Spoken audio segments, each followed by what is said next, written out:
what we're hearing is that Egypt is saying, no way are we opening up the borders, that there's been a call for Egypt to open up the Rafah crossing to allow Palestinians in. Of course, from my viewpoint, that's caving into what Israel wants. I mean, that's them winning the war. This is a war about land.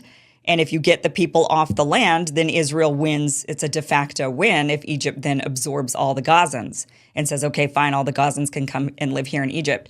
So, but, Egypt has said, no, it's a non-starter. We're not taking these 2.2 million people.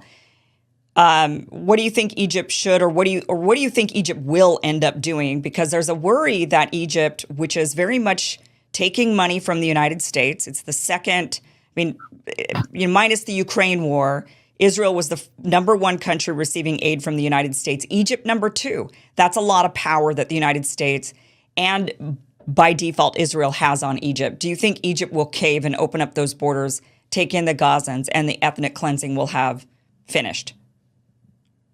No, if they do that, they will be participating in a crime, and they shouldn't do that. And I've talked to them constantly, and their position is very clear. No, they will not allow this. And anybody who calls on Egypt to open the borders is really advocating ethnic cleansing of the Palestinian people. Sure. And becoming a participant in the war crime. This should not happen. What the world should ask for is that Israel stop this atrocity. Right. What they should call for is a complete and permanent ceasefire immediately. Stop these massacres that are happening around the clock. By now, 1,400 Palestinian families, and I mean by families, extended families. That's like the grandfather, the grandmother, all their children, sons, daughters, brothers, and then their children and their grandchildren are erased to the ground. 1,400 families have been erased completely from the civil record.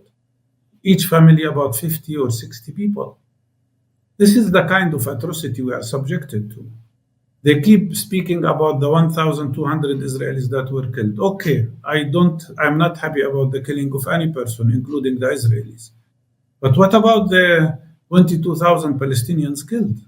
Yeah. That is unacceptable to look only in one direction and not the other. So what Israel's point is, and what people argue, is they say, well, what's worse for you?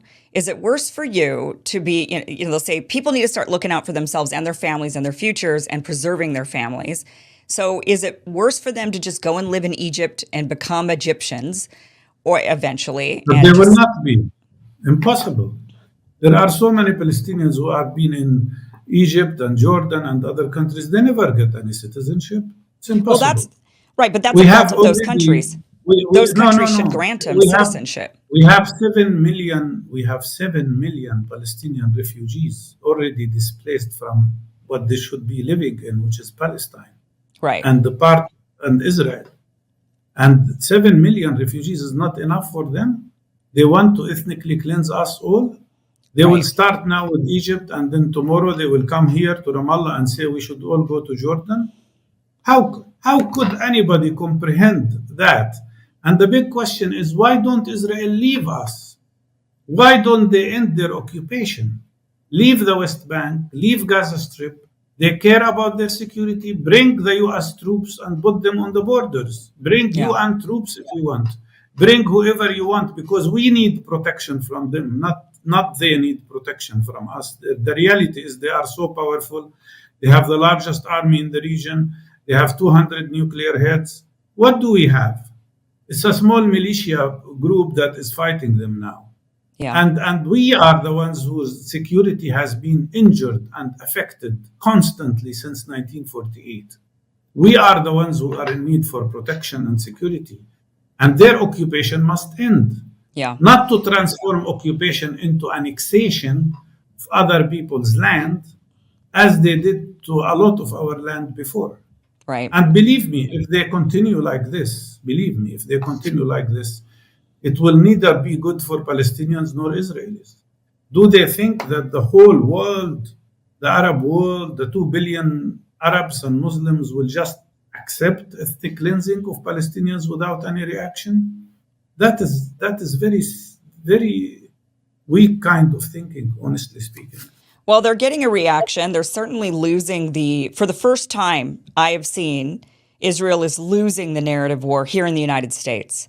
People in the United States are not okay with what Israel is doing. And this is, I think, for the first time, we've seen a majority of Americans, 50% of Republicans want to see a ceasefire. 60 to 70% of Democrats want to see a ceasefire. So you've got a majority of Americans right now who are not okay with the bombardment that Israel is doing.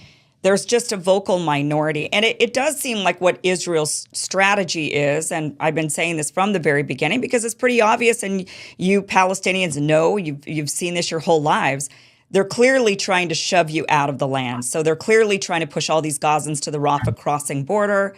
And then they want to move they're wanting to put pressure on Egypt, either open the border or all these people die. That is the fact that Israel even puts that out there as an option of open the borders or 2 million people die. Well, they're only going to die if Israel kills them.